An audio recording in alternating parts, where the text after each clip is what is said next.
नमस्कार, स्वागत छ यहाँहरूलाई नेपाल अनलाइन स्कुलको युट्युब च्यानलमा। आज हामी कक्षा 10 अर्थात् एसीको परीक्षाको तयारीको लागि स्वास्थ्य, जनसङ्ख्या र वातावरण भन्ने जुन विषय छ त्योभित्र रहेको एकाइ 3मा पर्ने जनसङ्ख्या, वातावरण र विकास भन्ने जुन एकाइ छ त्यो एकाइभित्रको पनि प्रश्न उत्तर लिएर आएका छौँ र विशेष गरेर छोटो प्रश्न उत्तरहरू लिएर आएका छौँ जसले चाहिँ 4 अङ्क चाहिँ लिन्छ अथवा 4 अङ्क प्राप्त हुन्छ। जुन प्रश्न हामीले हल गरे बापत 4 अङ्क प्राप्त हुन्छ है त। त्यस्ता खालका प्रश्न र त्यसको उत्तरहरू हामीले यो भिडियोमा लिएर आएका छौँ र तपाईँहरूले योभन्दा अघिको भिडियोहरूमा एकाइ 2सम्मका सबै प्रश्न उत्तर एसी अथवा एसएलसीमा विगतमा सोधेका प्रश्नहरू र सोध्न सक्ने खालका सम्भावित प्रश्नहरू सबै कुराहरू हेरिसक्नु भएको छ। यदि हेर्नु भएको छैन भने तपाईँहरूले नेपाल अनलाइन स्कुलको युट्युब च्यानलमा गएर स्वास्थ्य, जनसङ्ख्या र वातावरण शिक्षा कक्षा 10 टाइप गरेर त्यसमा एकाइ पनि टाइप गरेर जनसङ्ख्या, वातावरण र विकास टाइप गरेर यो भिडियो हेर्न सक्नुहुन्छ अथवा योभन्दा अघिका भिडियोहरू पनि त्यसै गरी हेर्न सक्नुहुन्छ है त। ल, अब यति कुरा गरिसकेपछि अब म हाम्रो विषयवस्तुतिर लाग्छु। हामीले आज छोटो प्रश्न उत्तरहरूको हल गर्नेछौँ। यसमा छोटो प्रश्न उत्तरहरू कसरी लेख्ने, के लेख्ने त्यही कुराहरूको बारेमा छलफल गर्नेछौँ। र भाइ बहिनीहरू, एउटा कुरा तपाईँहरूलाई के जानकारी गराउँछु भने म यहाँ तपाईँहरूलाई यो प्रश्नहरूको उत्तर सठिक रूपमा लेखाउँछु। केही बुँदाहरू, मुख्य बुँदाहरू टिपोट गर्दै जान्छु। तपाईँहरूले चाहिँ त्यो बुँदाहरूलाई कपीमा लेख्नु होला र म यसको व्याख्या पनि गरिदिन्छु, मजाले व्याख्या गरिदिन्छु। त्यो व्याख्यालाई पनि राम्रोसँग सुन्नु होला, ध्यानपूर्वक सुन्नु होला। र तपाईँहरूको एसी परीक्षामा मौलिक जुन तपाईँको उत्तर लेख्ने शैली छ त्यसलाई नै बढी प्राथमिकता दिइन्छ। त्यो हुने हुनाले तपाईँहरूले आफ्नै शैलीमा प्रश्नको उत्तरहरू लेख्नुभयो भने तपाईँहरूलाई सबैभन्दा धेरै अङ्क प्राप्त हुन्छ। त्यसैले म यहाँ केही बुँदाहरू तपाईँहरूलाई लेखाइदिन्छु, टिपाइदिन्छु। त्यही मुख्य बुँदाहरूलाई म व्याख्या गरिदिन्छु र त्यसलाई नै सुनेरको आधारमा तपाईँहरूले दिमागमा त्यसलाई राख्नु होला र परीक्षामा आफ्नै शैलीमा त्यसलाई लेख्नु होला है त। त्यो गर्नुभयो भने तपाईँहरूले बढीभन्दा बढी अङ्क प्राप्त गर्न सक्नुहुन्छ। ल, यति कुरा मैले तपाईँहरूलाई जानकारी दिएँ। अब चाहिँ म हाम्रो प्रश्न र उत्तरतिर लाग्छु। ल, पहिलो प्रश्न के छ भन्दाखेरि, पहिलो प्रश्न दिगो विकासका कुनै 4 सिद्धान्तहरू लेखी कुनै एकको छोटकरीमा व्याख्या गर्नुहोस् भनेर सोधेको छ। ल, अब सुरुमा त दिगो विकास भनेको के हो त्यसको थोरै परिभाषा लेखौँ है त। ल, यसको उत्तरमा एकदम सहज छ है, त्यस्तो गाह्रो छैन। म मुख्य बुँदाहरू लेखिदिन्छु, त्यसपछि त्यसलाई व्याख्या गरिदिन्छु। तपाईँहरूले चाहिँ त्यसलाई सुन्दै बुझ्दै जानु होला है त। ल, अब पहिलो दिगो विकास भनेको नै के हो त्यसलाई बुझौँ है। अब यसको उत्तरमा वातावरणलाई असर नपर्ने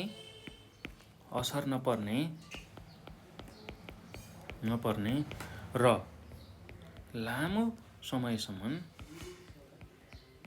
लामो समयसम्म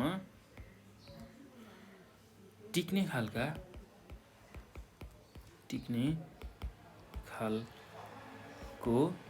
विकासलाई नै दिगो विकास भनिन्छ। ल, कति सजिलो रहेछ हेर्नुहोस् त। के हुनु पर्यो दिगो विकास हुनको लागि?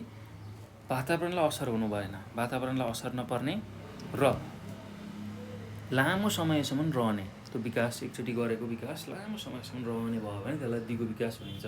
जस्तै कि कुनै एउटा बाटो बनाइयो, त्यो बाटो बनाउँदाखेरि हाम्रो वातावरणलाई कुनै असर पर्नु भएन र त्यो बाटो लामो समयसम्म टिकिआउनु पर्यो। हो, त्यस्तो खालको विकासको कार्यहरू अगाडि बढाइयो भने त्यसलाई हामी दिगो विकास भन्ने रहेछौँ। ल, अब यसको 4वटा प्रमुख सिद्धान्तहरू छ। म यहाँ बुँदागत रूपमा त्यसलाई लेख्दै जान्छु र छोटकरीमा व्याख्या पनि गरिदिन्छु तपाईँहरूलाई। ल, पहिलो बुँदा छ पारिस्थितिक। ल, आफ्नो भाषा मिलाएर लेख्नु होला है। मैले चाहिँ यहाँ मुख्य मात्रै बुँदाहरू लेख्दैछु। पद्धतिको संरक्षण। ल, योभन्दा अगाडि यो बुँदा लेख्नुभन्दा अगाडि तपाईँले लेख्न सक्नुहुन्छ दिगो विकासका सिद्धान्तमध्ये प्रमुख 4 सिद्धान्तहरू निम्नअनुसार छन् भनेर लेख्न सक्नुहुन्छ। र अब त्यही अनुसार मैले यहाँ बुँदा लेखेँ। ल, पहिलो बुँदामा यो छ। दोस्रो बुँदामा समाजको दिगो विकास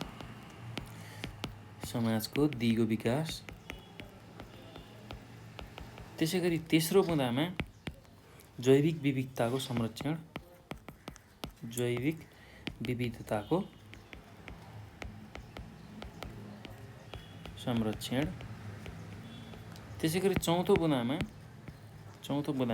जनसङ्ख्या नियन्त्रण, जनसङ्ख्या नियन्त्रण। ल यति कुरा चाहिँ तपाईँहरूले याद गर्नु पऱ्यो है त। एकदम सहज छ, केही गाह्रो छैन। ल अब यसको कुनै एकको व्याख्या गर्नुहोस् भनेको छ। ल अब यसको म व्याख्या गर्दै जान्छु है, सबैको व्याख्या गरिदिन्छु। तपाईँहरूलाई जुन सजिलो लाग्छ, जुन चाहिँ सहज लाग्छ त्यही चाहिँ तपाईँहरूले परीक्षामा लेख्न सक्नुहुन्छ है त। ल यो 75 सालमा सोधेको प्रश्न हो र फेरि पनि प्रश्नहरू यही प्रश्न सोध्न सक्छ, किनभने एसई अथवा एसएलसीमा चाहिँ कस्तो खालको प्याटर्न छ भने लगभग 70% जति प्रश्नहरू दोहोरिन्छन्। त्यो हुने हुँदाखेरि सकभर एसई अथवा एसएलसीमा आएका विगतमा सोधेका प्रश्नहरू कुनै पनि नछोडिकन तपाईँहरूले पढ्नु होला है। ल अब यसको व्याख्यातिर लाग्छु म। ल पहिलो नम्बरको व्याख्यामा के छ भन्दाखेरि, अब पहिलो नम्बर अर्थात् जुन दिगो विकासको 4वटा सिद्धान्तमा पहिलो सिद्धान्त के छ भने पारिस्थितिक पद्धतिको संरक्षण। ल यो भनेको कस्तो हो यसलाई बुझौँ है त। एकदम सहज छ, केही गाह्रो छैन। ल पारिस्थितिक पद्धतिको संरक्षण।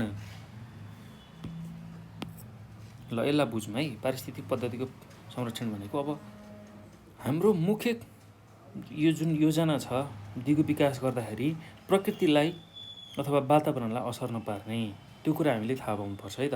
अब यसको व्याख्यामा कसरी लेख्न सक्नुहुन्छ भने तपाईँहरूले दिगो विकासको एक प्रमुख लक्ष्य पृथ्वीमा रहेका स्थलीय र जलीय पारिस्थितिक पद्धतिहरू संरक्षण गरी पृथ्वीको संरक्षण गर्नु हो भनेर लेख्न सक्नुहुन्छ। ल पारिस्थितिक पद्धतिको संरक्षण भनेको अब पृथ्वीमा त धेरै जलीय र स्थलीय जीवजन्तुहरू छन् हो, उनीहरूलाई कुनै असर नपारी उनीहरूको जुन पारिस्थितिक प्रणाली छ त्यो पारिस्थितिक प्रणालीलाई असर नगरी उनीहरूको संरक्षण गर्दै चाहिँ पृथ्वीको संरक्षण गर्नु नै यो दिगो विकासको प्रमुख सिद्धान्त हो, जुन चाहिँ पारिस्थितिक पद्धतिको संरक्षण अन्तर्गत पर्छ। ल यो कुरा तपाईँहरूले लेख्न सक्नुहुन्छ।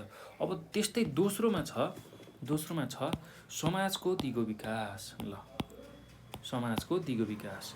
ल यसको व्याख्यामा कसरी गर्न सक्नुहुन्छ, यसको व्याख्या कसरी लेख्न सक्नुहुन्छ भने शिक्षा, स्वास्थ्य, रोजगारी आदिका सुविधाहरू प्रदान गरी मानिसको जीवनस्तर सुधार ल्याउनका साथै पृथ्वीमा रहेका सबै जीवहरूलाई आदर गर्ने भावनाको विकास गर्नु यसको अर्को लक्ष्य हो। यसले समाजको दिगो विकास गर्न सहयोग पुर्याउँछ। ल हेर्नुहोस् त समाजको दिगो विकास कसरी हुने रहेछ भन्दाखेरि जुन शिक्षा, स्वास्थ्य, रोजगारी आदिका जुन सुविधाहरू छ त्यो चाहिँ जनताहरूलाई, मानिसहरूलाई दिने, जसले गर्दा उनीहरूको जीवनस्तर सुधार होस् र पृथ्वीमा रहेका सबै जीवजन्तुलाई आदर गर्ने एउटा भावको विकास होस्, त्यो नै यसको प्रमुख लक्ष्य हो। र यस्तो खालको लक्ष्य लिएर अगाडि बढ्दाखेरि समाजको दिगो विकास गर्नको लागि यसले सहयोग पुर्याउँछ। ल यति कुरा तपाईँहरूले लेख्नु होला है त। अब अर्को छ जैविक विविधताको संरक्षण। ल अब कसरी जैविक विविधताको संरक्षण गर्नुपर्ने हुन्छ त्यो कुरा हामी बुझौँ है त। दिगो विकासको सिद्धान्तमा जैविक विविधताको संरक्षण पनि पर्ने रहेछ हो। ल पृथ्वीमा भएका सबै जीवहरूको संरक्षण र जोगाउनका साथसाथै वातावरणीय सन्तुलन कार्यमा सहयोग पुर्याउँछ। ल जैविक विविधताको संरक्षण यदि गरियो भने त्यसले के कसरी सहयोग पुर्याउने रहेछ दिगो विकासलाई भन्दाखेरि पृथ्वीमा भएका सबै जीवहरूको जुन संरक्षण र जगेर्ना गरियो भने त्यसले वातावरणीय सन्तुलन राख्न सहयोग पुर्याउने रहेछ। ल यति कुरा हामीले बुझ्नु पऱ्यो है त। अब अर्को छ दिगो विकासको अर्को सिद्धान्त भनेको जनसङ्ख्याको नियन्त्रण। ल जनसङ्ख्या नियन्त्रण। अब कसरी जनसङ्ख्या नियन्त्रण हुँदाखेरि दिगो विकासमा टेवा पुग्ने रहेछ त्यसलाई बुझौँ है। मानिसहरूले जीवन निर्वाहका लागि पृथ्वीमा भएका सीमित स्रोत र साधनमा नै निर्भर हुनुपर्छ, यो कुरा हामीलाई थाहा छ। र जनसङ्ख्याको उचित आकार कायम गरी मानवीय आवश्यकताहरू पूर्ति गर्न र गुणस्तरीय जीवनयापन गर्न जनसङ्ख्या नियन्त्रण गर्नुपर्छ। हेर्नुहोस् त अब मान्छे जुन पृथ्वीमा धेरै बढिरहेछन् त्यसरी बढिरहेको जनसङ्ख्यालाई चाहिँ हामीले एउटा निश्चित आकार दिनुपर्ने हुन्छ, किनभने धेरै जनसङ्ख्या वृद्धिले भने पृथ्वीमा भएको सीमित स्रोत र साधन समाप्त हुँदै जान्छ। त्यसैले जनसङ्ख्या नियन्त्रण गर्न एकदमै आवश्यक छ र मान्छेको जुन आवश्यकता छ, आधारभूत आवश्यकता, त्यो पूर्ति गरेर गुणस्तरीय जीवन जिउनको लागि पनि जनसङ्ख्या नियन्त्रण गर्नुपर्ने रहेछ, जुन चाहिँ दिगो विकासको सिद्धान्त अन्तर्गत पर्दछ। ल, यति कुरा तपाईँहरूले लेख्न सक्नुहुन्छ है त। एकदम सहज छ, केही गाह्रो छैन। ल, मुख्य बुँदा सम्झिनु पऱ्यो, त्यसपछि त्यसमै तपाईँहरूले आफ्नो तरिकाले यसलाई लेख्न सक्नुहुन्छ। मैले यहाँ कसरी लेख्ने त्यो पनि कुराहरू भनिदिएँ, त्यसलाई सम्झेर बुझेर लेख्न सक्नुहुन्छ है त। अब अर्को प्रश्नमा जाउँ। अर्को प्रश्नमा के छ भन्दाखेरि जनसङ्ख्या, वातावरण र विकासका गतिविधिमा स्वास्थ्यको भूमिका लेख्नुहोस् भनेर सोधेको छ। ल, यो पनि एसीमा 75 अथवा 74 सालमा सोधेको प्रश्न हो है त। एकदम सहज छ, केही पनि गाह्रो छैन। ल, अब जनसङ्ख्या, वातावरण र विकासका गतिविधिमा स्वास्थ्यको भूमिका कस्तो हुन्छ त्यसलाई हामीले लेख्नुपर्ने छ। ल, अब तपाईँहरूलाई म सुरुमा व्याख्या गरिदिन्छु, अनि केही मुख्य मुद्दा लेख्नै पर्ने रहेछ भने म लेखिदिन्छु है त। एकदम सहज छ यसको उत्तर, केही गाह्रो छैन। अब कसरी सुरु गर्नु होला भने यसको उत्तरमा जनसङ्ख्या भनेको कुनै देशमा बसोबास गर्ने मानिसहरूको जम्मा सङ्ख्या हो। त्यस्तै पृथ्वीको चारैतिर फिँजिएको हावा र पानी जसले चाहिँ हामी आसपासको प्रत्यक्ष वा अप्रत्यक्ष रूपमा त्यसले प्रभाव पारिरहेको हुन्छ हो, त्यस्तो अवस्थालाई वातावरण भनिन्छ। पृथ्वीको चारैतिर फिँजिएको हावा वा हामी आसपासको जुन प्रत्यक्ष अप्रत्यक्ष रूपले प्रभाव पार्ने अवस्थालाई वातावरण भनिन्छ सामान्य अर्थमा बुझ्दाखेरि। र वातावरण जीवहरूको जीवन, त्यसको विकास, मानव व्यवहार, समाज आदिमा प्रभाव पार्ने सम्पूर्ण बाह्य अवस्थाको सिङ्गो स्वरूप पनि हो। क्रमशः रूपमा बढ्दै वा सुध्रिँदै गएको अवस्था जुन छ त्यसलाई चाहिँ हामी विकास भनेर भन्छौँ है त। कुनै चिजको उन्नति अथवा क्रमिक परिवर्तन भइरह्यो भने त्यसलाई हामी विकास भनेर भन्छौँ। ल, सुरुमा के गर्नु पऱ्यो तपाईँहरूले यसको उत्तर लेख्दाखेरि जनसङ्ख्याको परिभाषा लेख्नु पऱ्यो, त्यस्तै वातावरण के हो त्यसको परिभाषा लेख्नु पऱ्यो, र विकास के हो त्यसको तपाईँहरूले परिभाषा लेख्नु पऱ्यो है त। ल, अरू त्यसपछि अनि जनसङ्ख्या, वातावरण र विकास यो तिनटै एक अर्काको परिपूरक हुन्, यो कुरा छुटाउनु भएन है। जनसङ्ख्या वातावरण र विकास एक अर्काका परिपूरक हुन् भनेर तपाईँहरूले लेख्नुपर्ने हुन्छ है त।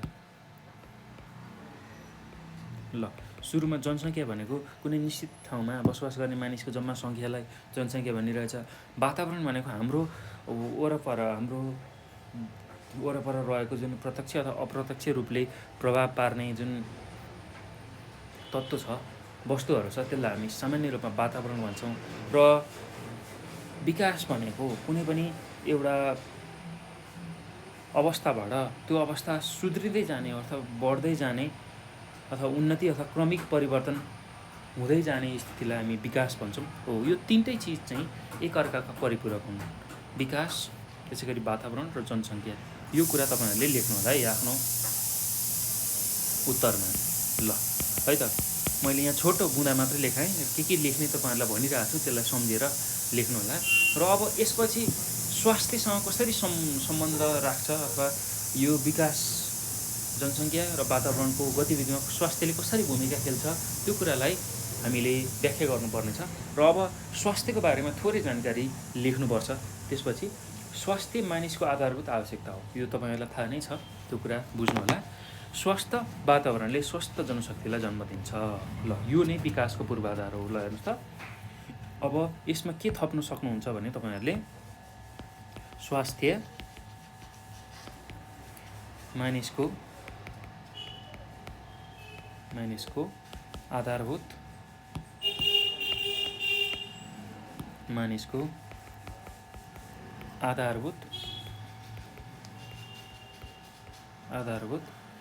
आवश्यकता हो।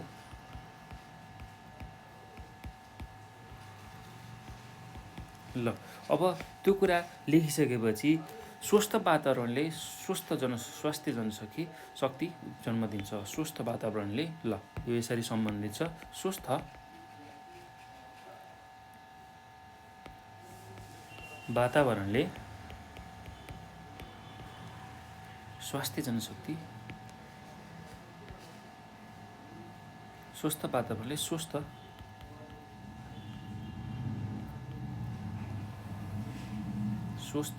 जनशक्ति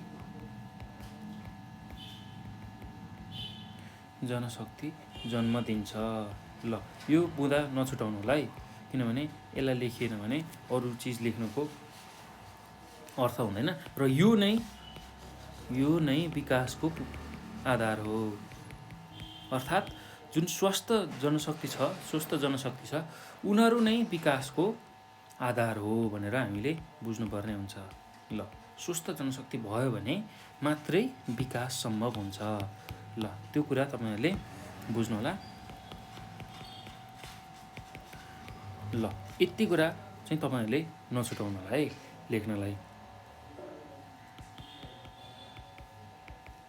ल अब अरु यसमा के थप्न सक्नुहुन्छ भने प्रत्येक नागरिकलाई आधारभूत स्वास्थ्य सेवा निशुल्क उपलब्ध गराउनु राज्यको दायित्व हो। त्यो कुरा हामीले छुटाउनु हुन्न। र स्वस्थ जीवनयापनका लागि खानेपानी र सरसफाइ हुनु आवश्यक छ। गुणस्तरीय स्वास्थ्यका लागि मानवीय भौतिक स्रोत र औषधि उपकरणको आपूर्ति आवश्यक हुन्छ। मानिस स्वस्थ भएमा वातावरण संरक्षण, जनसङ्ख्या व्यवस्थापन र विकास निर्माणमा सकारात्मक प्रभाव पर्ने भएकाले यो अत्यन्त महत्त्वपूर्ण मानिन्छ। ल यो मुद्दा चाहिँ तपाईहरुले छुटाउनु हुन्न है। मानिस स्वस्थ भएमा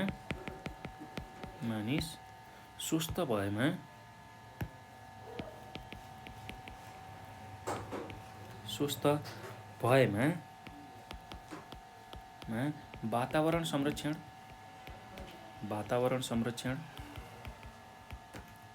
त्यस्तै जनसङ्ख्या व्यवस्थापन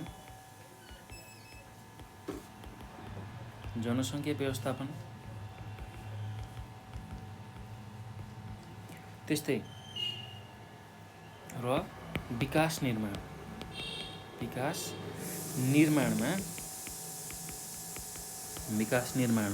सकारात्मक प्रभाव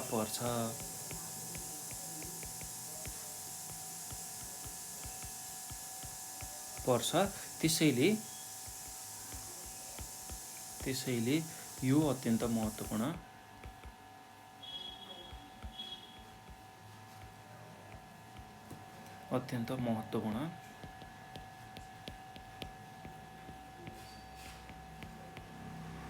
हुन्छ। ल यति कुरा चाहिँ तपाईहरुले लेख्नुपर्ने हुन्छ है त, नछुटाइकन। एकदम सहज छ भाइ बहिनीहरु, केही गाह्रो छैन।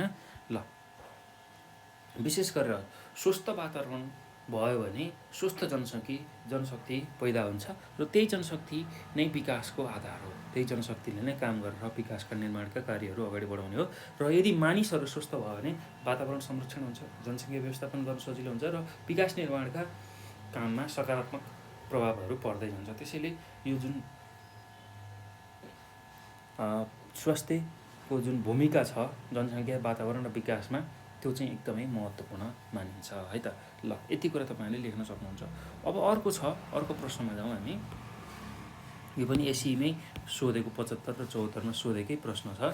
यसमा के छ भन्दाखेरि जनसङ्ख्या, वातावरण र विकासका गतिविधिमा रोजगारीको भूमिका लेख्नुहोस् भनेको छ। ल एकदम सहज छ, केही पनि गाह्रो छैन। ल अब यसको उत्तर म केही मुख्य बुँदाहरू मात्र लेखाउँछु, नभए अरू उत्तरहरू भनिदिन्छु। तपाईहरुले यसलाई ध्यानपूर्वक सुन्नु होला है।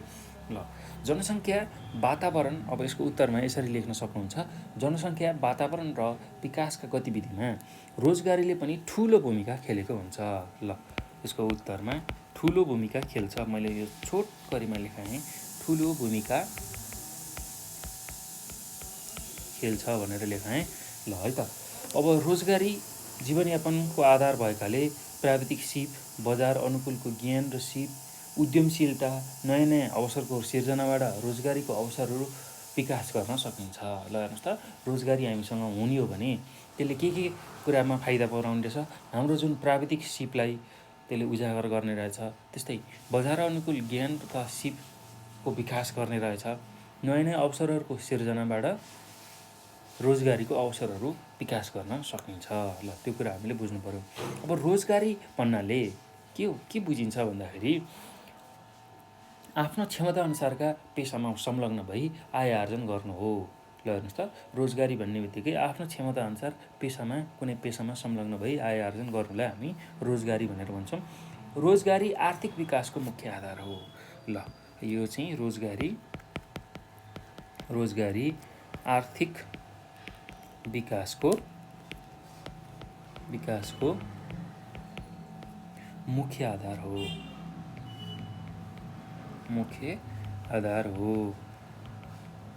ल त्यो कुरा हामीले बुझ्नुपर्छ है त। अब यसको लागि राष्ट्रले जनशक्तिलाई राष्ट्रिय र अन्तर्राष्ट्रिय बजार अनुकूल ज्ञान र सिप प्रदान गरी रोजगारीका अवसरहरू प्रवर्तन गर्नुपर्दछ। ल हेर्नुहोस् त, अब यो देश विकासको अर्थात् जुन आर्थिक विकासको चाहिँ मुख्य आधार भएको हुनाले राष्ट्रले चाहिँ के एउटा काम गर्नुपर्छ भन्दाखेरि जुन देशमा भएका जनशक्तिहरू छ र तिनीहरूलाई राष्ट्रिय र अन्तर्राष्ट्रिय बजार अनुकूलको ज्ञान सिप प्रदान गरी रोजगारीको जुन अवसरहरू छ त्यसलाई प्रवर्धन गर्नुपर्दछ। त्यस्तै रोजगारीको अवसरहरूको विकासबाट देशको विद्यमानी गरिबी र उच्च आर्थिक वृद्धि दर हासिल गर्न सकिन्छ। हेर्नुहोस् त, रोजगारी हुने बित्तिकै के गर्न सकिने रहेछ? रोजगारीबाट गरिबी उन्मूलन अथवा घटाउने, गरिबी घटाउने र उच्च आर्थिक वृद्धि दर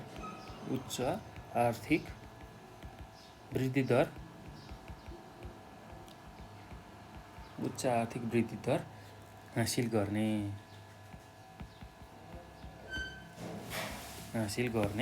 रहेछ। ल यो कुरा हामीले बुझ्नु पर्यो है त। ल यसरी बुँदागत रूपमा मैले यहाँ लेखाउँदैछु, तपाईँहरूले यसलाई टिप्नु होला है त। अब अर्को कुरा बुझ्न सकिन्छ भने स्वदेशमै उचित रोजगारीको अवसर प्रदान गराई दक्ष जनशक्तिलाई विदेशतिर पलायन हुनबाट रोक्न सकिन्छ। ल हेर्नुहोस् त, रोजगारीको के भूमिका रहेछ भन्दाखेरि स्वदेशमै अवसर सिर्जना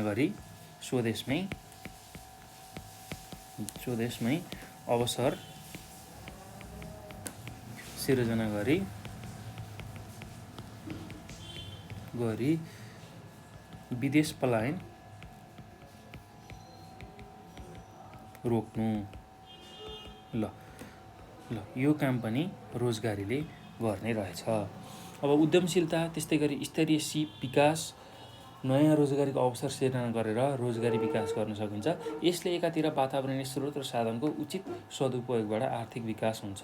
ल हेर्नुहोस् त, यसरी रोजगारी देशमै पाइयो भने हाम्रो देशमा भएको जुन वातावरणीय स्रोत र साधन छ त्यसको पनि उचित सदुपयोग हुन्छ र त्यही स्रोतको उचित सदुपयोग हुँदाखेरि देशको आर्थिक विकास पनि हुँदै जान्छ। त्यसैले यसलाई रोजगारीलाई देशको जुन आर्थिक विकास छ त्यसको मेरुदण्ड पनि भनिन्छ भनेर लेख्न सक्नुहुन्छ है त। एकदम सहज छ, केही गाह्रो छैन।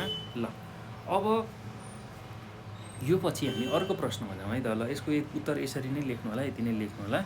ल अब अर्को प्रश्न के छ भने जनसङ्ख्या, वातावरण र विकासबीच सम्बन्ध स्थापित गर्नुहोस् भनेर भनेको छ। ल एकदम सहज छ, केही गाह्रो छैन।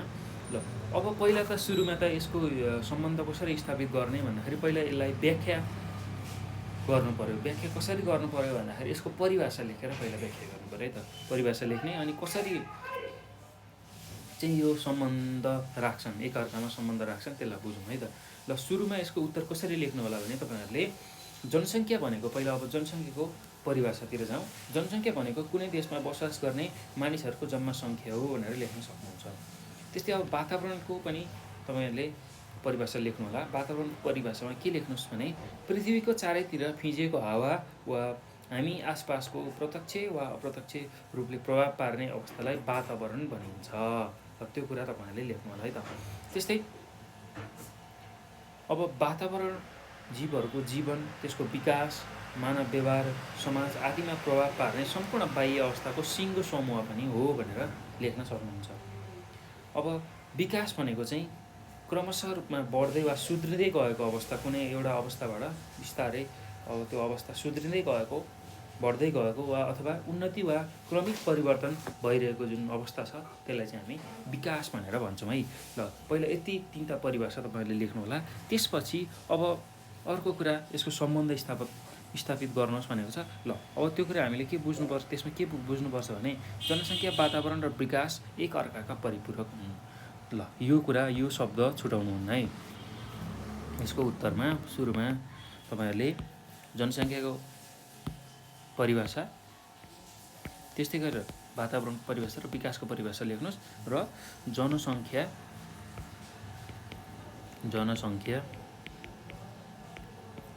वातावरण र विकास एक अर्काका परिपूरक हुन्। ल यो शब्द तपाईँहरूले छुटाउनु भएन है। अब कसरी अन्तर सम्बन्धित हुन्छ त्यसलाई पनि म व्याख्या गर्छु, त्यसलाई पनि सुन्नु होला है। वातावरणभित्र मानिस रहेको हुन्छ। ल यो त तपाईँहरूलाई थाहा छ, हाम्रो वरपरको जुन चिजहरू छ त्यसलाई वातावरण भनिन्छ। हो, त्यही भित्र हामी छौँ, त्यो कुरा हामीले बुझ्नुपर्छ। मानिसले जनसङ्ख्या, वातावरण र विकासको अन्तर सम्बन्धलाई सन्तुलन गर्न सक्छ। ल हेर्नुहोस् त, यो जनसङ्ख्या, वातावरण र विकासको जुन अन्तर सम्बन्ध छ, यसको अन्तर सम्बन्धलाई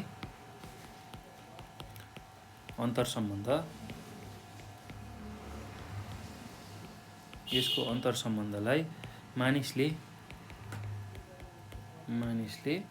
सन्तुलन गर्न सक्छ। ल यो पनि तपाईँहरूले छुटाउनै नहुने कुरा है त। यो एकअर्कामा परिपूरक छन्, एकअर्काका परिपूरक हुन् भनेर लेख्न सक्नुहुन्छ। अब यसको जुन अन्तर सम्बन्ध छ त्यसलाई चाहिँ मान्छेले मात्र सन्तुलन गर्न सक्छ, त्यो कुरा हामीले बुझ्नु पर्यो है त।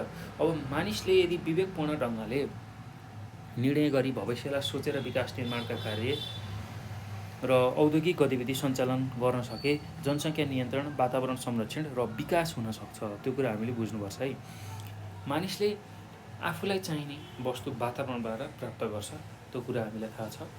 वातावरणभित्रै जनसङ्ख्या र विकास गतिविधिहरू सञ्चालन हुन्छन्। त्यस्तै जनसङ्ख्या र विकास जुन कृषि, उद्योग, स्वास्थ्य, सुरक्षा, अवसर, सञ्चार, शिक्षा, प्रविधि, रोजगारी, संस्कृति एवं मानव संसाधन सम्बन्धित रहेको हुन्छ, त्यो कुरा हामीले भुल्नुहुन्न। यी क्षेत्रमा विकासको गतिविधि अगाडि बढाउँदा मानिसले वातावरण संरक्षणलाई आफ्नो दायित्व सम्झनुपर्छ।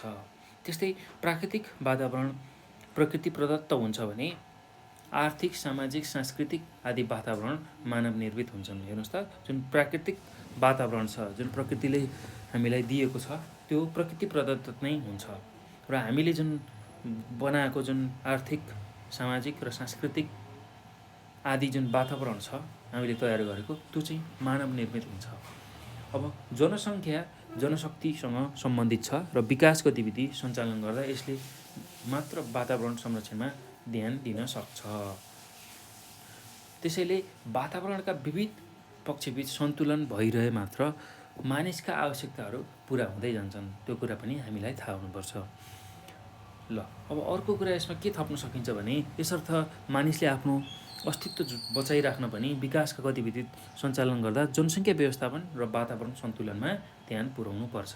ल हेर्नुहोस् त, मान्छेले आफ्नो अस्तित्वलाई जोगाउनु पर्ने के गर्नुपर्ने रहेछ, विकासका गतिविधि सञ्चालन गर्ने क्रममा जनसङ्ख्या व्यवस्थापन र वातावरणीय संरक्षण, यो दुईटालाई चाहिँ एकदमै ध्यानपूर्वक गर्नुपर्ने रहेछ। प्राकृतिक स्रोतको प्रयोग, त्यस्तै गरी विकास निर्माणका कार्यहरू सञ्चालन, आर्थिक विकासका क्रियाकलापहरू सञ्चालन र सामाजिक तथा सांस्कृतिक गतिविधि गर्दा जनसङ्ख्या, वातावरण र विकासबीच सन्तुलन कायम हुनुपर्छ। ल हेर्नुहोस् त, के को लागि चाहिँ यो यिनीहरूको बिच सन्तुलन हुनुपर्ने रहेछ भन्दाखेरि पहिलो कुरा भनेको सन्तुलन यो के को बिचमा भन्दाखेरि जनसङ्ख्या, वातावरण र विकास, यसको चाहिँ सन्तुलन किन गर्नुपर्ने रहेछ भन्दाखेरि पहिलो भनेको प्राकृतिक स्रोतको प्राकृतिक स्रोतको प्रयोग। त्यस्तै गरेर अर्को भनेको विकास निर्माणको कार्य सञ्चालन गर्न।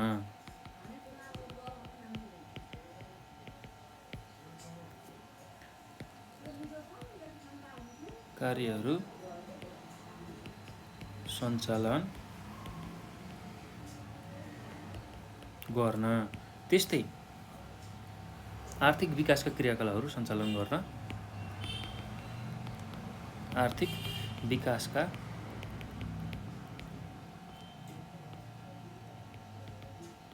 क्रियाकलाप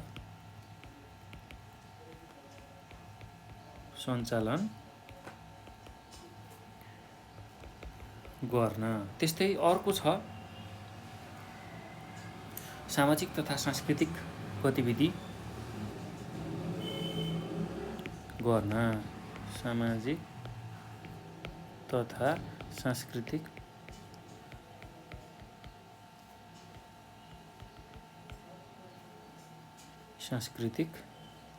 गतिविधि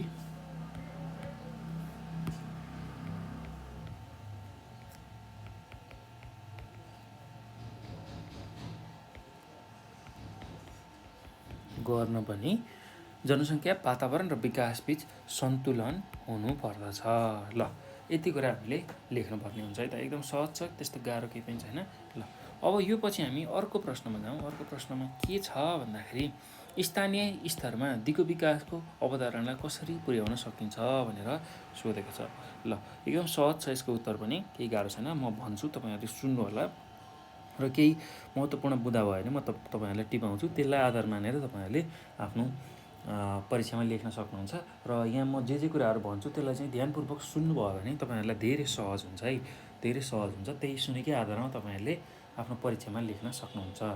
ल अब हेर्नुहोस् त, स्थानीय स्तरमा दिगो विकासको अवधारणा कसरी पुर्याउन सकिन्छ भनेर प्रश्नले सोधेको छ। ल अब यसको उत्तरमा के लेख्न सक्नुहुन्छ भने विकास निर्माण कार्य स्थानीय स्तरमा हुन्छन्। ल जहिले पनि हाम्रो विकास निर्माणका कार्यहरू स्थानीय स्तरबाटै हुन्छन्। दिगो विकास भनेको प्राकृतिक स्रोतको परिचालन गर्दा संवेदनशील भएर उपयोग गर्नु र भोलिको पिँढीलाई पनि सुरक्षित राख्नु हो। त्यस्तै प्राकृतिक स्रोत र साधनको प्रयोग गर्दा वातावरण जोगाउनुपर्छ र आवश्यक मात्रामा विवेकपूर्ण ढङ्गले स्रोत साधनको परिचालन गर्नुपर्दछ भन्ने मान्यता विकास निर्माणको कार्य गर्दाखेरि स्थानीय स्तरमा पुर्याउन सके दिगो विकास सम्भव हुन्छ। ल यो कुरा चाहिँ हामीले छुटाउनु भएन है। त्यस्तै अब विकास निर्माणका कार्यहरूमा प्राकृतिक स्रोतहरूको उपयोग गरिन्छ। प्राकृतिक स्रोतहरूको पनि उचित उपयोगबाट विभिन्न सङ्कटहरू आइपर्दछन्। खनिज पदार्थको बढी उपयोग गर्दा खानीहरू रित्तिन्छन्। चरण क्षेत्रको बढी उपयोगले जमिनहरू मरुभूमिकरण हुन्छन्। वन जङ्गलको फडानी गर्दा बाढी, पहिरो, अनावृष्टि आदिको समस्या आउँछ। यी सबै प्राकृतिक स्रोतहरूको विवेकपूर्ण उपयोग गर्दै वर्तमान पुस्ताका लागि फाइदा हुने कार्य हामीले गर्नुपर्छ। त्यो कुरा हामीले बुझ्नु पर्यो है त। त्यस्तै अब विकास निर्माणका कार्य गर्दा उक्त काम भविष्यसम्म टिक्ने हुनुपर्छ र भावी सन्ततिका लागि समेत प्राकृतिक स्रोत र साधनहरूको जगेर्ना गर्ने हुनुपर्छ भन्ने सोचाइ चाहिँ दिगो विकासको अवधारणामा ल्याइएको हुन्छ। मानिसले गर्ने विकासले चाहिँ वातावरणीय सन्तुलनलाई असर पार्नु हुँदैन र निर्माण सम्बन्धी जुन क्रियाकलापहरू छ त्यो वातावरण अनुकूल नै हुनुपर्दछ। त्यसैले विकास निर्माण कार्यमा दिगो विकासका सिद्धान्तहरूलाई एकीकृत गर्नु आवश्यक भएको छ। दिगो विकासका सिद्धान्तलाई एकीकृत गरी विकास निर्माणका कार्य सम्पन्न गरेमा दिगो विकासको अवधारणा स्थानीय स्तरमा प्रयोग हुन्छ भनेर तपाईँहरूले लेख्न सक्नुहुन्छ है त। केही गाह्रो छैन। ल यसमा मुख्य बुदा भनेको तपाईँहरूले के लेख्नु होला भने विकास निर्माणका कार्य जहिले पनि स्थानीय स्तरमा हुन्छ। विकास निर्माण कार्य स्थानीय स्तरमा हुन्छ।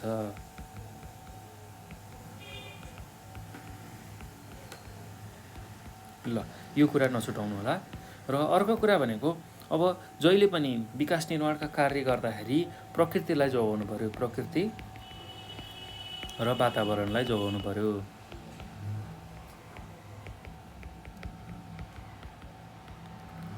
त्यो कुरा हामीले बुझ्नु पऱ्यो। र अथवा हामीले केही पनि लेख्न सक्छौँ भने वातावरणको सन्तुलनलाई असर नपर्ने हुनु पऱ्यो। वातावरणको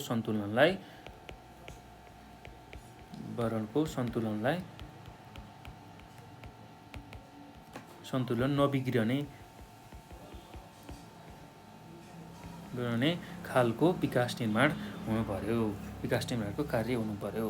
अब दिगो विकासको सिद्धान्तलाई एकीकृत गरेर विकास निर्माणको कार्य सम्पन्न गरेमा दिगो विकासको अवधारणा चाहिँ स्थानीय स्तरमा प्रयोग हुन्छ।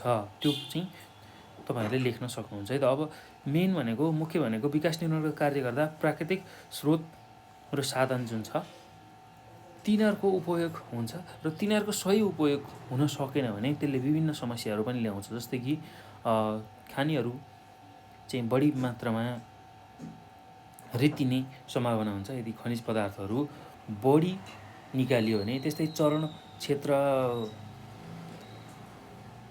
व्यवस्थित गर्न सकिएन भने त्यो क्षेत्रै मरुभूमिकरण हुने त्यस्तो सम्भावना पनि देखिन्छ। त्यसैले अब लामो समयसम्म हाम्रो आउने पिँढीहरूको लागिसम्म प्रकृतिको संरक्षण, वातावरणको सन्तुलन कायम गर्नको लागि दिगो विकासको जुन कामहरू छ त्यो चाहिँ स्थानीय स्तरबाटै हुनुपर्छ भनेर तपाईँहरूले लेख्न सक्नुहुन्छ है त। आफ्नो भाषा मिलाएर लेख्न सक्नुहुन्छ। अब अर्को छ, यो पछि अर्को प्रश्न के छ भने दिगो विकासको अवधारणा दिई यसका कुनै 3वटा महत्त्व उल्लेख गर्नुहोस् भनेको छ। ल अब सुरुमा दिगो विकासको अवधारणा के हो त्यसलाई हामीले लेख्नु पर्यो, बुझ्नु पर्यो र त्यसपछि त्यसको 3वटा महत्त्व के हो त्यसलाई पनि हामीले लेख्नु पर्यो है त। ल अब सुरुमा त दिगो विकासको अवधारणाको बारेमा बुझौँ है। दिगो विकासको अवधारणा कहिलेबाट सुरु भयो भन्दाखेरि सन् 1987मा ब्रुन्डल्यान्ड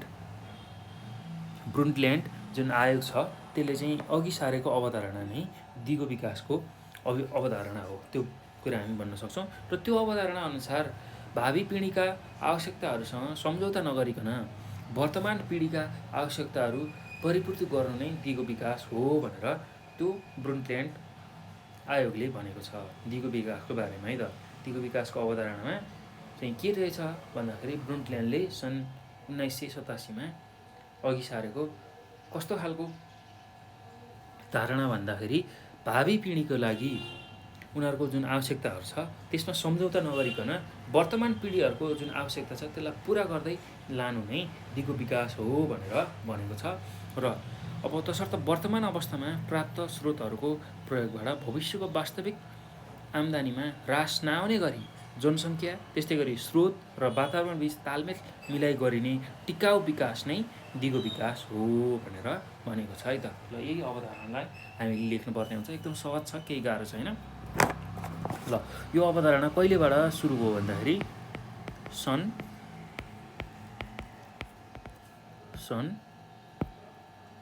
1987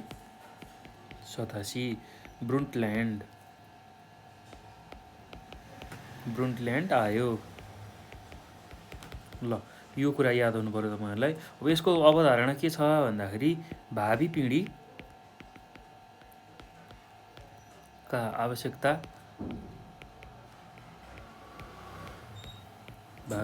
आवश्यकताहरूसँग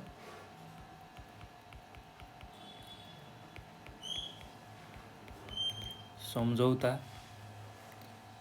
नगरी वर्तमान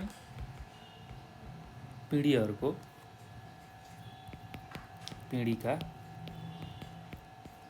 आवश्यकताहरू परिपूर्ति गर्नु।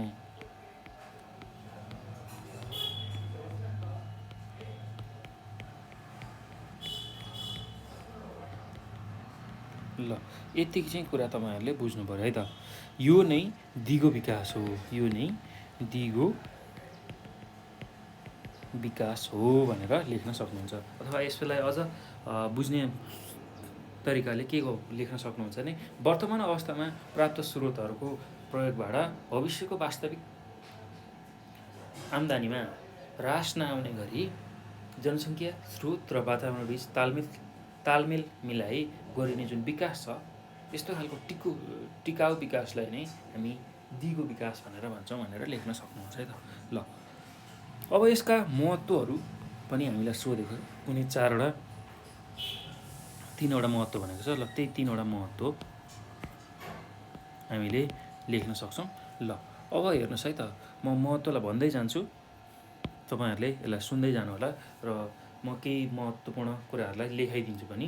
ल अब यसको पहिलो महत्त्व के छ भने उपलब्ध प्राकृतिक स्रोतहरूको उचित र सही प्रयोग गरी वातावरणीय संरक्षण गर्न सहयोग पुग्दछ। ल हेर्नुहोस् त, स्रोतको उचित प्रयोग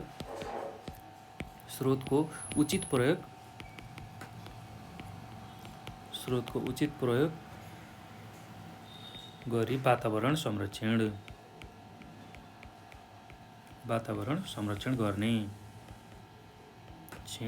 गर्न चाहिँ यसको महत्त्व छ। ल त्यस्तै अर्को यसको महत्त्व के छ भने मानिसहरूको ज्ञान, सिप र दृष्टिकोणमा सकारात्मक परिवर्तन ल्याई प्राकृतिक स्रोतहरू जस्तै वनजङ्गल, जडीबुटी, खनिज आदिको संरक्षण गर्न अभिप्रेरित गर्ने। ल हेर्नुहोस् त, अब प्राकृतिक स्रोतहरूको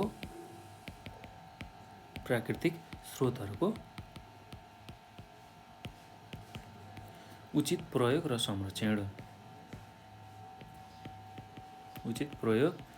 संरक्षण गर्ने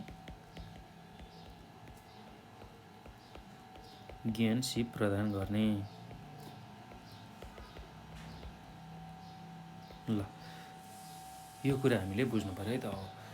अब अर्को यसको महत्त्व के छ भन्दाखेरि विकास निर्माणका पूर्वाधारहरू तयार गर्दा वातावरणीय संरक्षण र सम्वर्धनलाई एकीकृत रूपमा अगाडि बढाउन प्रेरित गर्ने। ल विकास निर्माणका पूर्वाधारहरू तयार गर्दाखेरि वातावरणीय संरक्षणलाई जोड दिने विकास निर्माणका कार्य गर्दाखेरि, विकासका पूर्वाधार तयार गर्दा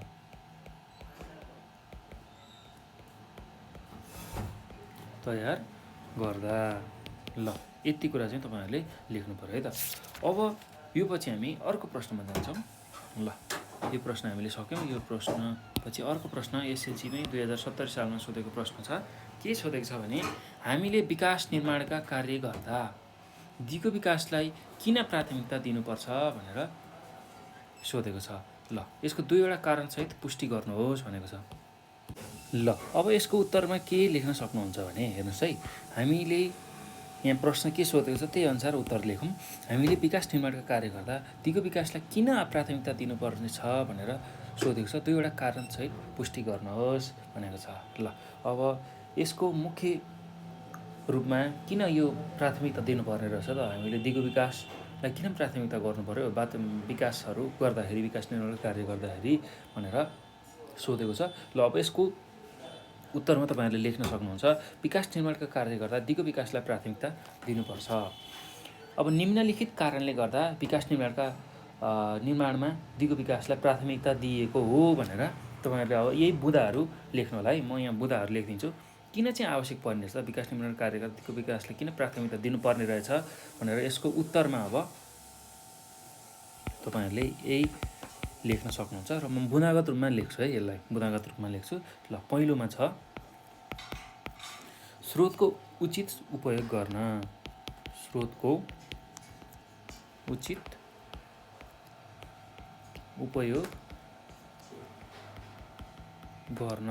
त्यस्तै गरेर अर्को भनेको दायित्व बोध गर्न। त्यस्तै अर्को भनेको आधारभूत पक्षहरूको विकास गर्न।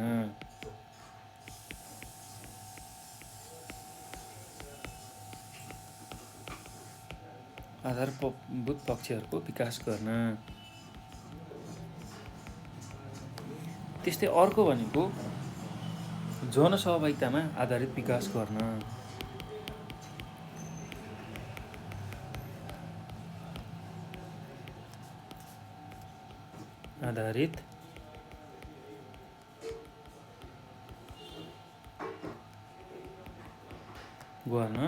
त्यस्तै अर्को भनेको विकासको सीमा निर्धारण गर्न।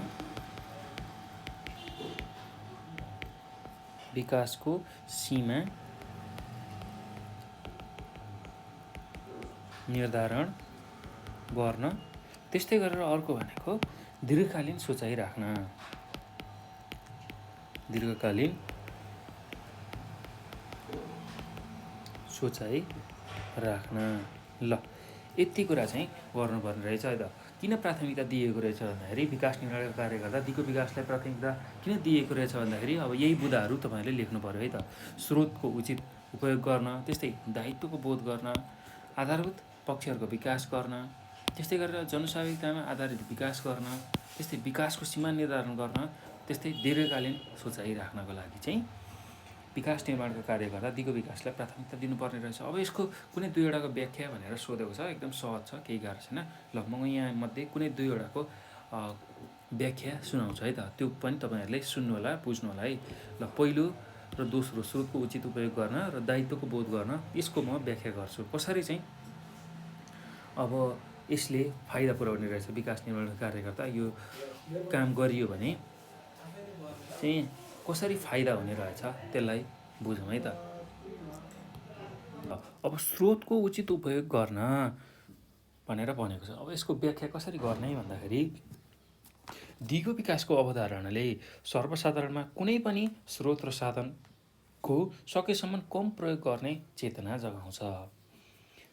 खनिज, इन्धन, खानेपानी, कीटनाशक विषादी, रासायनिक मल, वन पैदावार आदिको प्रयोग गर्दा थोरै प्रयोग र धेरै फाइदा लिने प्रविधि अपनाउनुपर्छ। हेर्नुहोस् त, एकदम थोरै प्रयोगबाट धेरै फाइदा कसरी लिने प्राकृतिक स्रोतहरूको त्यो कुरा चाहिँ हामीले थाहा पाउनुपर्छ।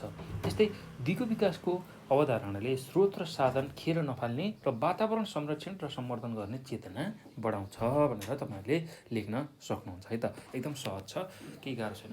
त्यस्तै अब अर्को छ दायित्व बोध गर्न। दोस्रो मुद्दाको दायित्व बोध गर्न छ, त्यसलाई पनि हामीले व्याख्या गर्नुपर्ने छ र प्रश्नले त्यही सोधेको छ। ल अब यसलाई कसरी लेख्न सकिन्छ भन्दाखेरि अब दिगो विकासले मानिसको ज्ञान, सिप र दृष्टिकोणमा परिवर्तन ल्याउँछ, त्यो कुरा हामीले बुझ्नुपर्छ। खानी, जङ्गल, जमिन, समुद्रका माछा, जडीबुटी आदिको उपयोग र तिनीहरूको संरक्षणको दायित्वबोध गराउँछ। यसले ती सम्पत्तिहरू साझा हुन् र कुनै एक व्यक्तिले आफ्नो इच्छाअनुसार प्रयोग गर्न नपाइने भावना जगाउँछ। त्यस्तै अब यसको फलस्वरूप यसबाट प्राकृतिक एवं सामाजिक वातावरणको संरक्षणमा पनि टेवा पुग्छ। यी विविध कारणले गर्दा विकास निर्माण कार्य गर्दा दिगो विकासलाई ध्यान दिनुपर्छ भनेर तपाईँहरूले लेख्न सक्नुहुन्छ है त। एकदम सहज छ, केही गाह्रो छैन। ल यति कुरा तपाईँहरूले लेख्नु होला। र यो पछि अब अर्को प्रश्नमा जाउँ हामी। अर्को प्रश्नमा के सोधेको छ भन्दा दिगो विकासको अवधारणालाई विकास निर्माण कार्यसँग कसरी जोड्न सकिन्छ स्पष्ट पार्नुहोस् भनेर भनेको छ। ल अब यसको उत्तर म भन्छु, तपाईँहरूले सुन्नु होला अथवा कपीमा टिप्दै जानु होला मुख्य मुख्य बुदाहरू। ल यसको उत्तरमा के लेख्न सक्नुहुन्छ भने तपाईँहरूले अब सुरुमा त दिगो विकासको परिचय दिनुहोस्।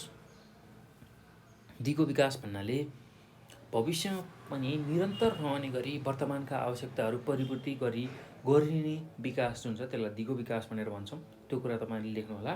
सामान्य अर्थमा दिगो विकास भन्नाले टिकाउ विकास भन्ने बुझिन्छ। ल यो पनि लेख्नु होला है त। अब विकास निर्माणका कार्यहरूमा प्राकृतिक स्रोतहरूको उपयोग गरिन्छ, त्यो कुरा हामीलाई थाहा छ। र प्राकृतिक स्रोतहरूको अति उपयोगबाट विभिन्न सङ्कटहरू आइपर्छन्। जुन प्राकृतिक स्रोतहरू छ तिनीहरूको अति प्रयोग हामीले गऱ्यौँ भने त्यसले विभिन्न सङ्कटहरू लिएर आउँछन्। खनिज पदार्थको बढी उपयोग हुँदा खानीहरू रित्तिन्छन्। त्यस्तै चरण क्षेत्रको बढी उपयोग हुँदाखेरि जमिन मरुभूमिकरण हुन्छ। वन जङ्गलको फलनानी गरेमा बाढी, पहिरो, अनावृष्टि, अल्पवृष्टि आदिको समस्या आउँछ। यी सबै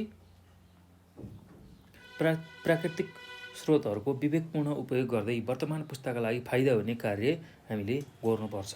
त्यस्तै विकास निर्माणका कार्य गर्दा उक्त काम भविष्यसम्म टिक्ने हुनुपर्छ र भावी सन्ततिका लागि समेत प्राकृतिक स्रोत र साधनहरूको जगेर्ना गर्नुपर्छ भन्ने सोचाइ अनुरूप दिगो विकासको अवधारणा ल्याइएको हो।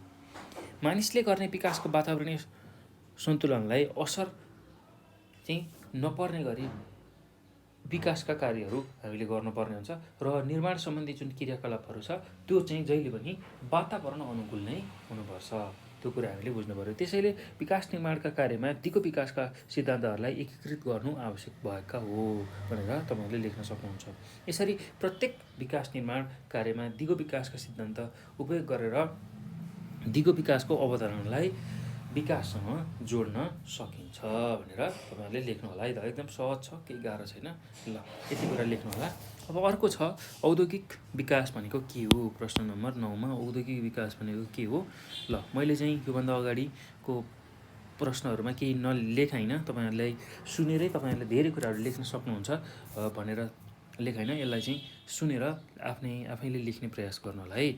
ल, अब यहाँ हेर्नुहोस् त, अर्को प्रश्न के छ भने औद्योगिक विकास भनेको के हो, यसका 6वटा महत्त्व लेख्नुहोस् भनेर सोधेको छ। ल, अब औद्योगिक विकास पहिला त यसको परिभाषा नै लेख्नु पऱ्यो। एकदम सजिलो छ, केही गाह्रो छैन। ल, औद्योगिक विकास भन्ने बित्तिकै के कुरा बुझ्नुपर्छ भने उद्योग धन्दाहरूको स्थापना गरी कच्चा पदार्थको प्रयोगबाट दैनिक उपभोग्य जुन वस्तुहरू छ त्यसको उत्पादन र वितरण गरेर त्यसबाट आर्थिक आय आर्जन गरी जीवनस्तर सुधार्ने कार्यलाई औद्योगिक विकास भनिन्छ भनेर लेख्न सकिन्छ। ल, यसको परिभाषामा यसरी तपाईँले लेख्न सक्नुहुन्छ। उद्योग धन्दाहरूको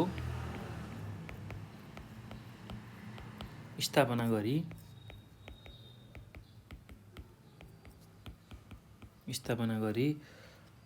कच्चा पदार्थको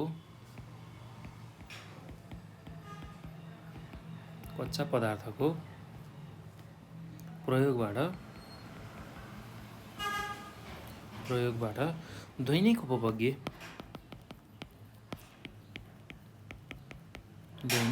उपभोग्य वस्तुहरूको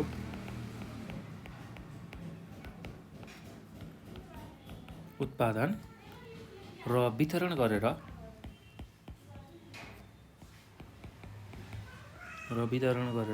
त्यसबाट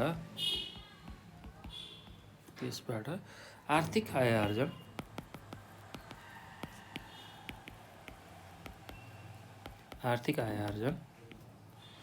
गरी जीवनस्तर सुधार्ने कार्यलाई के भनिन्छ, औद्योगिक विकास भनिन्छ।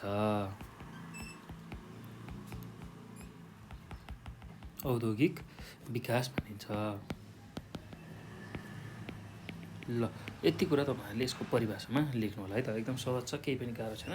ल, अब यसमा के कुरा थप्न सक्नुहुन्छ भने कुनै पनि देशको आर्थिक पक्षलाई राम्रो बनाउने हो भने उद्योग धन्दाहरू सञ्चालन हुनुपर्छ, उद्योग धन्दाहरू खोलिनुपर्छ। र यो कुरा बुझिसकेपछि कुनै पनि देशको विकासको भरपर्दो माध्यम भनेको त्यहाँको औद्योगिक विकास नै हो, त्यो कुरा नै हामीलाई थाहा हुनुपर्छ। त्यस्तै औद्योगिक विकासबाट देशको मानवीय र प्राकृतिक स्रोत र साधनको परिचालन हुनुका साथै देशको आर्थिक र सामाजिक स्तर पनि माथि उठ्छ। त्यसै गरी हाम्रो जस्तो कृषि प्रधान देश जुन नेपाललाई कृषि प्रधान देश भनिन्छ, यस्तो देशमा कृषिजन्य उत्पादनमा आधारित उद्योग धन्दा सञ्चालन गर्न सकिन्छ। जस्तै डोको, नाम्लो जुन हामीले दैनिक रूपमा गाउँघरमा प्रयोग गर्ने जुन वस्तुहरू छ त्यस्ता खालका वस्तुहरू उत्पादनमा जोड दिने, डोको, नाम्लो, डालो, झोला, टोपी, कपडा आदिको उत्पादनहरू घरेलु रूपमै गर्ने र जुन जडीबुटीहरू छ हाम्रो प्राकृतिक स्वरूपमै पाइने, घर आँगनमै पाइने यस्ता खालका प्राकृतिक जडीबुटीहरू छ त्यसको प्रयोगबाट औषधि बनाउने उद्योगहरू, त्यस्तै गरेर दुध, दही, घिउ, चिज आदि बनाउने डेरी उद्योगहरू खोल्न सकिन्छ। उद्योग धन्दाको विकास राम्रो हुनु भनेकै औद्योगिक विकास हुनु हो भनेर हामी लेख्न सक्छौँ है त। उद्योग धन्दाको राम्रो विकास भयो भने औद्योगिक विकास पनि हुन्छ भनेर हामीले लेख्न सक्छौँ। अब यसको महत्त्व के छ त्यो कुरा सोधेको छ। 6वटा महत्त्व लेख्नुहोस् भनेर सोधेको छ। ल, त्यही महत्त्वहरूलाई लेख्दै जाउँ है त। महत्त्व के छ त यसको महत्त्व, त्यसलाई लेखौँ। पहिलो महत्त्व के छ भन्दाखेरि रोजगारीका अवसर प्राप्त हुन्छन्। रोजगारीका अवसरहरू प्राप्त हुन्छन्। ल, त्यस्तै दोस्रोमा के हुन्छ भन्दाखेरि मानवीय स्रोतको विकास र परिचालन हुन्छ। मानवीय स्रोतको विकास र परिचालन हुन्छ। त्यस्तै अर्को यसको महत्त्व के छ भन्दा देशको आर्थिक स्थिति सुदृढ हुन्छ। देशको आर्थिक स्थिति सुदृढ हुन्छ।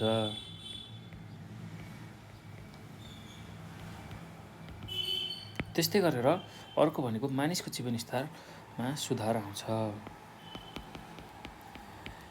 मानिसको जीवनस्तरमा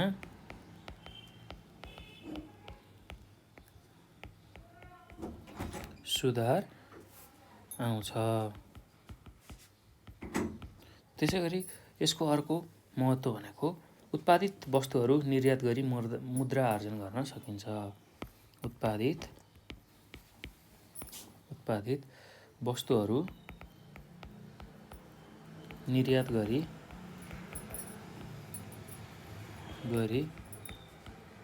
मुद्रा आर्जन गर्न सकिन्छ।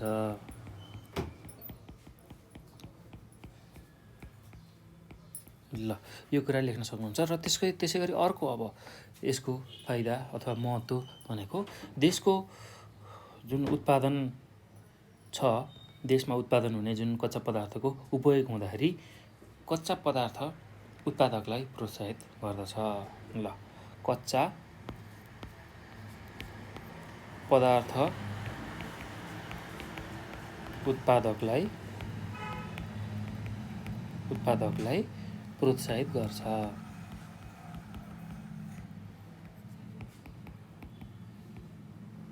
ल यति कुरा तपाईँहरूले लेख्न सक्नुहुन्छ है। त्यसको महत्त्वमा एकदम सहज छ, केही गाह्रो छैन। ल अब यो पछि हामी अर्को प्रश्नमा जाउँ। अर्को प्रश्न के छ भन्दाखेरि 2072 सालको एसएलसीमा सोधेको प्रश्न, दिगो विकासले कसरी स्रोत र साधनको सही सदुपयोग गर्नमा सहयोग पुर्याउँछ भनेर सोधेको छ।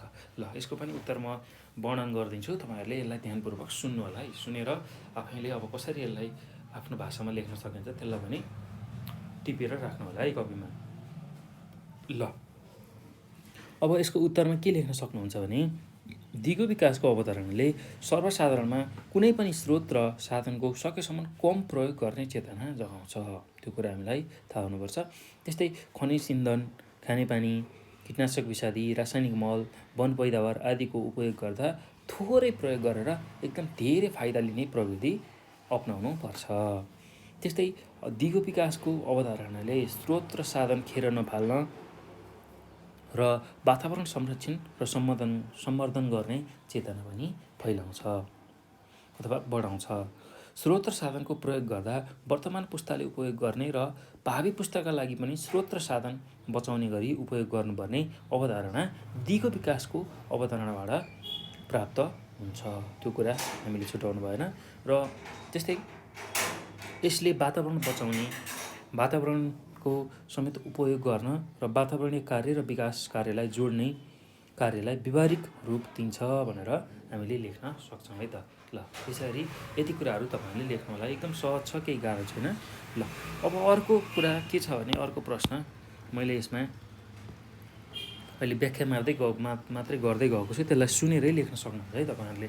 ल अब अर्को प्रश्न के छ भने दिगो विकासले कस्ता प्राकृतिक स्रोतहरूको प्रयोगमा प्राथमिकता दिएको छ, किन भनेर सोधेको छ। ल एकदम सहज छ यसको पनि उत्तर। ल यो पनि 72 सालको एसएलसीमा सोधेको प्रश्न रहेछ। ल यसको उत्तरमा के लेख्न सक्नुहुन्छ भने लेख्नुहोस् त, दिगो विकासले नवीकरणीय स्रोतको प्रयोगलाई प्राथमिकता दिन्छ।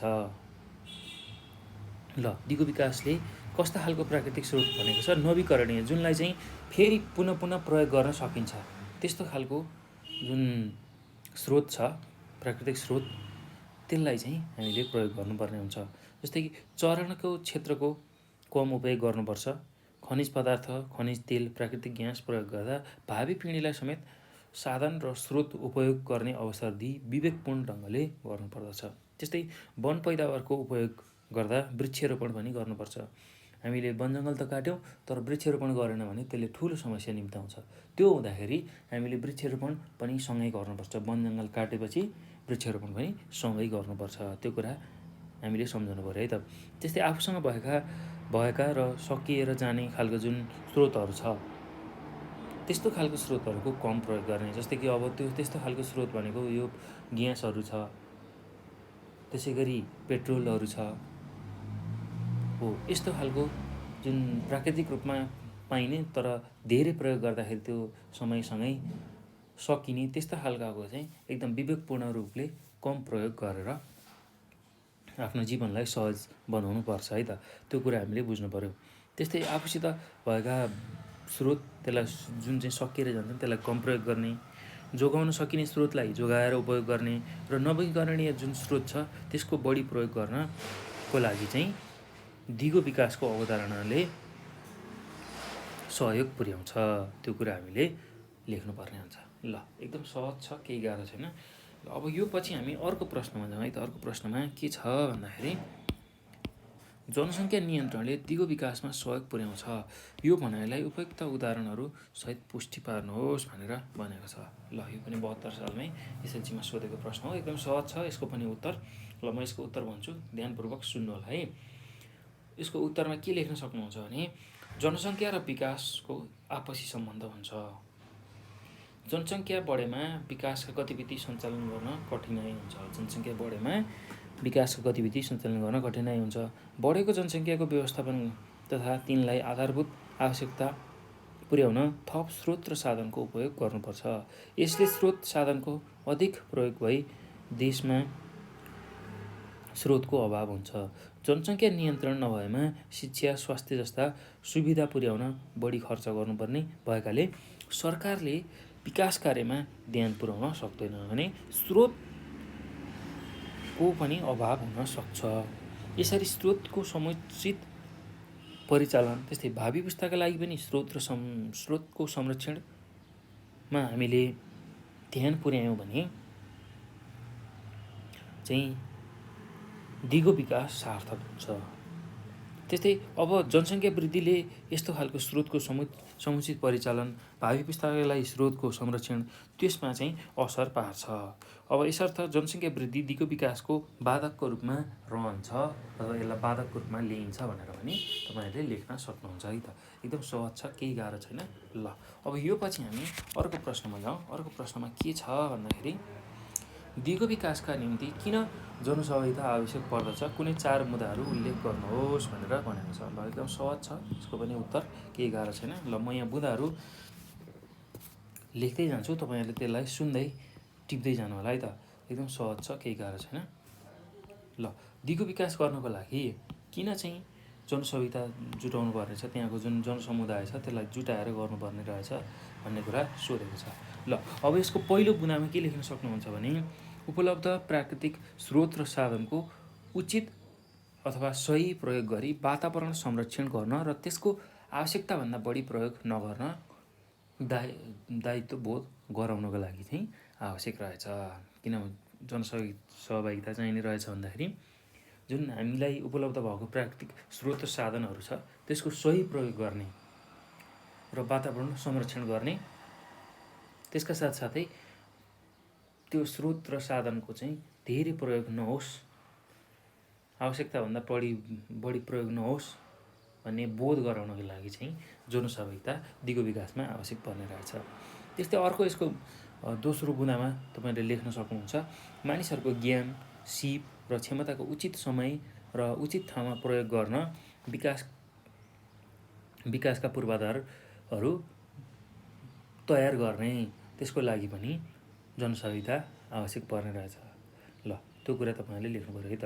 मानिसको ज्ञान, सिप र क्षमताको उचित समय र उचित ठाउँमा प्रयोग गरी विकासका पूर्वाधारहरू निर्माण गर्ने। ल यो दोस्रो बुँदामा लेख्न सक्नुहुन्छ। अब तेस्रो बुँदामा के लेख्न सक्नुहुन्छ भने दिगो विकास गर्न जनसहभागितामा आधारित हुनुपर्छ, जहाँ स्थानीय व्यक्तिहरूको श्रम शक्तिको प्रयोग गर्न सकिन्छ। ल हेर्नुहोस् त, जहाँनिर विकास निर्माण गर्नु परेको छ त्यहीँका स्थानीय जुन श्रम शक्ति छ, जसले चाहिँ शारीरिक श्रम गर्न सक्ला अथवा मानसिक रूपमा श्रम गर्न सक्ला, हो, जसले जुन तरिकाले सहयोग गर्न सक्छ उनीहरूलाई त्यही दिगो विकासको कार्यमा लगाउन सक्नुपर्छ है त। त्यस्तै अर्को बुँदामा के लेख्न सक्नुहुन्छ भने स्थानीय रूपमा प्राप्त स्रोत र साधनलाई नाश नगरी आर्थिक र सामाजिक विकास गर्न। स्थानीय स्तरमा जुन प्राप्त भएको स्रोत र साधन छ त्यसलाई नाश नगरी आर्थिक र सामाजिक विकास गर्नको लागि पनि जनसहभागिता आवश्यक पर्ने रहेछ दिगो विकासमा। ल यति कुरालाई तपाईँहरूले लेख्न सक्नुहुन्छ है त। एकदम सहज छ, केही गाह्रो छैन। ल अब यो पछि हामी अर्को प्रश्नमा जाउँ। अर्को प्रश्न के छ भन्दाखेरि तपाईँको टोलमा दिगो विकासको निम्ति गरेका कुनै 4 कार्यहरूको उदाहरणसहित प्रस्तुत गर्नुहोस् भनेर सोधेको छ। यो पनि एसएलजीमै सोधेको प्रश्न हो, एकदम सहज छ, केही गाह्रो छैन। ल यसको पनि उत्तर कसरी लेख्ने म तपाईँहरूलाई भन्छु है त। ल अब तपाईँको टोलमा दिगो विकासका निम्ति गरिएका कुनै 4 कार्यहरूको उदाहरणसहित लेख्नुहोस् अथवा प्रश्न पार्नुहोस् भनेको छ। ल अब यसलाई यसरी लेख्न सक्नुहुन्छ यसको उत्तरमा। मेरो टोलमा दिगो विकासका लागि निम्न कार्यहरू गरिएका छन् भनेर पहिलो बुँदामा के लेख्न सक्नुहुन्छ भने व्यवहारिक कार्य अन्तर्गत सन्तुलित खानेकुरा, सफा खानेपानी, फोहोर मैलाको व्यवस्थापन, स्वास्थ्य सेवा र सुविधा उपलब्ध गरिएको छ भनेर लेख्न सक्नुहुन्छ है त। त्यसै गरी दोस्रो बुँदामा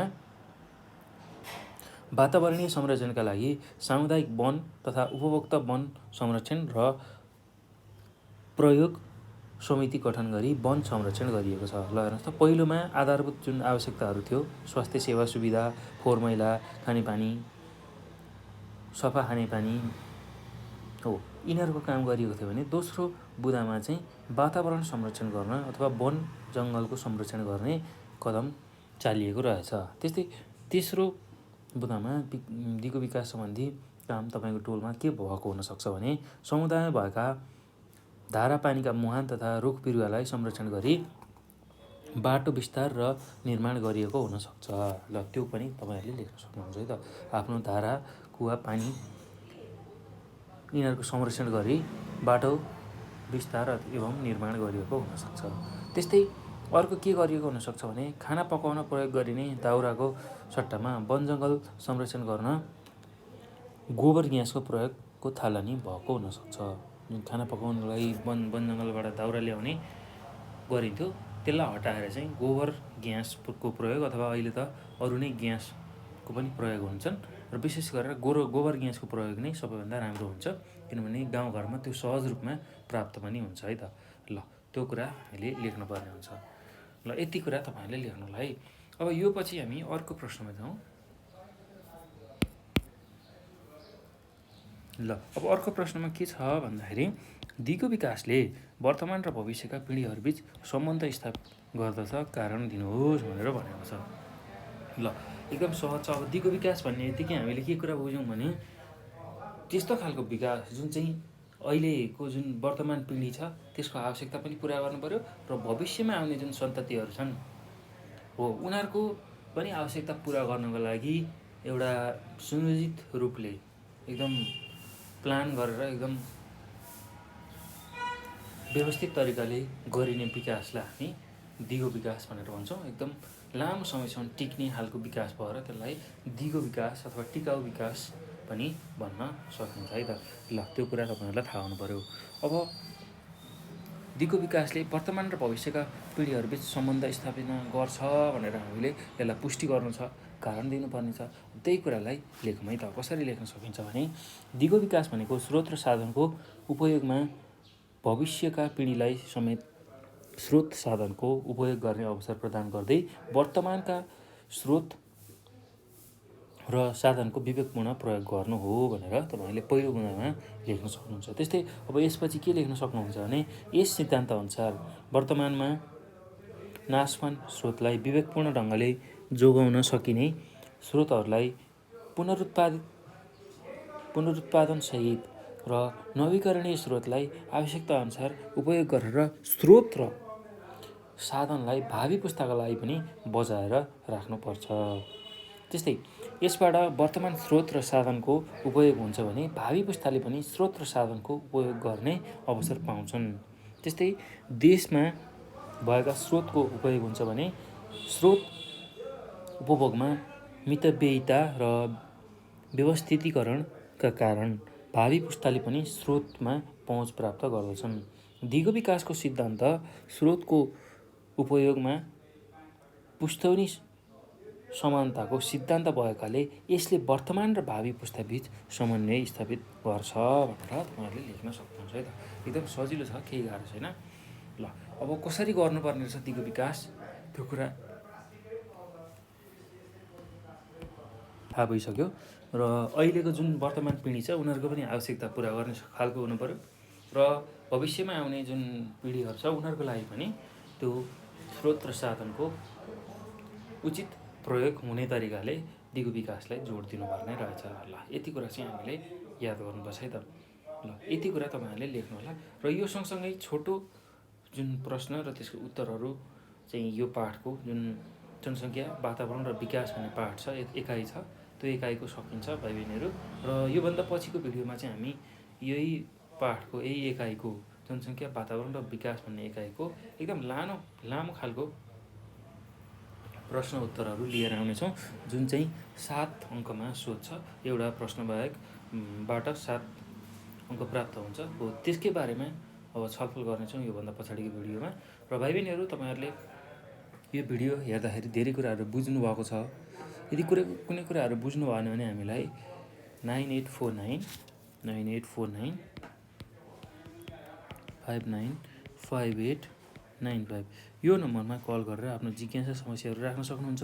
र विशेष गरेर के ख्याल गर्नु होला भने भाइ बहिनीहरू, मैले यो भिडियोमा तपाईँहरूलाई 4 मार्क्समा सोध्ने प्रश्न र त्यसको उत्तरहरू कसरी लेख्ने, के लेख्ने त्यो कुराहरू बताएँ। र यो सबै कुराहरू तपाईँ आफैले लेख्नु होला है। आफैले लेखेपछि एसीमा लेखेपछि मात्र अङ्क प्राप्त हुन्छ। मैले चाहिँ यहाँ केही कुराहरू व्याख्या मात्रै गरिदिएँ, कुनै कुराहरू बुँदागत रूपमा टिपाइदिएँ र तपाईँहरूले चाहिँ एसीको परीक्षामा पुरा रूपमा त्यो प्रश्नको उत्तरहरू लेख्नु होला। र मुख्य बुँदाहरू मैले यहाँ भनिदिएको छु, त्यही बुँदाहरूलाई आधार मानेर आफ्नो भाषागत रूपमा त्यसलाई लेख्नुभयो भने अझ सहज हुन्छ र तपाईँले बढी अङ्क पनि प्राप्त गर्न सक्नुहुन्छ। र यो तपाईँहरूलाई सबै कुराहरू लेखाउनको लागि एकदमै समय लाग्ने भएको हुनाले र तपाईँहरूलाई हेर्न पनि समय लाग्ने भएको हुनाले मैले यसको उत्तरहरू कुनै लेखाएँ, कुनै मौखिक रूपमै उत्तरहरू भनेको छु। यसलाई चाहिँ याद गर्नुहोला र त्यही सुनेकै आधारमा तपाईँहरूले धेरै कुराहरू लेख्न सक्नुहुन्छ है त। र तपाईँहरूले यो भिडियो हेरिसकेपछि यसलाई मजाले सुन्नु होला, अझै 1-2 पटक। त्यो गर्नुभयो भने तपाईँहरूलाई राम्रोसँग थाहा हुन्छ। र विशेष गरेर यसरी हेरेर पढेको चिजभन्दा पनि यस्तो भाषागत विषयहरू सुनेको भरमा धेरै याद हुन्छ है। त्यो हुँदाखेरि मैले तपाईँहरूलाई सजिलो होस् भनेर धेरै कुराहरू बताइरहेको छु। र लेख्दाभन्दा सुन्दाखेरि बढी नै याद हुन्छ यस्तो खालको विषयहरू। त्यो हुँदाखेरि अब तपाईँहरूले यहाँ सुन्नुहोस्, यो भिडियोबाट धेरै कुराहरू सुन्नुहोस्, कसरी लेख्ने, उत्तर के लेख्ने त्यो समावेश गर्ने, त्यो कुरा बुझ्नुहोस् र त्यही अनुसार दिमागमा एउटा खाका बनाउनुहोस् र त्यसलाई नै प्रयोग गर्दै आफ्नो एसीको जुन परीक्षा छ त्यसमा लेख्नुभयो भने अवश्य पनि तपाईँले राम्रो अङ्क प्राप्त गर्न सक्नुहुन्छ है त। ल यति कुरा मैले यसमा गरेँ। र भाइ बहिनीहरू, अब तपाईँहरूले कुनै कुरामा टेन्सन लिनु पर्दैन। तपाईँहरूलाई कुनै कुरा आएन, कुनै कुरा जान्नु भएन भने तपाईँहरूले हामीलाई यो नम्बर 9849595895मा कल गर्न सक्नुहुन्छ। त्यस्तै भाइबर, वाट्सएप आदिमा पनि हामीसँग जोडिएर आफ्नो जिज्ञासा समस्याहरू राख्न सक्नुहुन्छ र त्यसको समाधान हामी तपाईँहरू माझ लिएर आउँछौँ है त। ल त्यसै गरी अब यो भिडियो हेरिसकेपछि आफ्नो साथीहरूलाई पनि यसको बारेमा जानकारी दिनुहोला। त्यस्तै नेपाल अनलाइन स्कुलको युट्युब च्यानललाई पनि सब्सक्राइब गर्न नभुल्नुहोला र सब्सक्राइब गरिसकेपछि बेल आइकन पनि दबाउनु होला। त्यो गर्नुभयो भने तपाईँहरूलाई हामीले अपलोड गर्ने जुन भिडियोहरू छ, जुन तपाईँहरूकै लागि लिएर आइरहेको हुन्छौँ, हामीले तपाईँहरू विद्यार्थीकै लागि भनेर लिएर आइरहेको हुन्छौँ, त्यो भिडियो सहजै रूपमा तपाईँहरूले कुनै पनि नछुटाइकन हेर्न सक्नुहुन्छ। त्यसैले नेपाल अनलाइन स्कुलको युट्युब च्यानललाई सब्सक्राइब गर्न नभुल्नुहोला। ल भाइ बहिनीहरू, अब योभन्दा पछिको भिडियोमा चाहिँ म यही एकाइको जनसङ्ख्या वातावरण र विकास भन्ने एकाइकै लामो उत्तरहरूको बारेमा चर्चा गर्नेछौँ। त्यो भिडियोलाई पनि हेर्न नभुल्नुहोला है त। ल अब यो भिडियो हेर्नुभएकोमा चाहिँ यहाँहरूलाई धेरै धेरै धन्यवाद।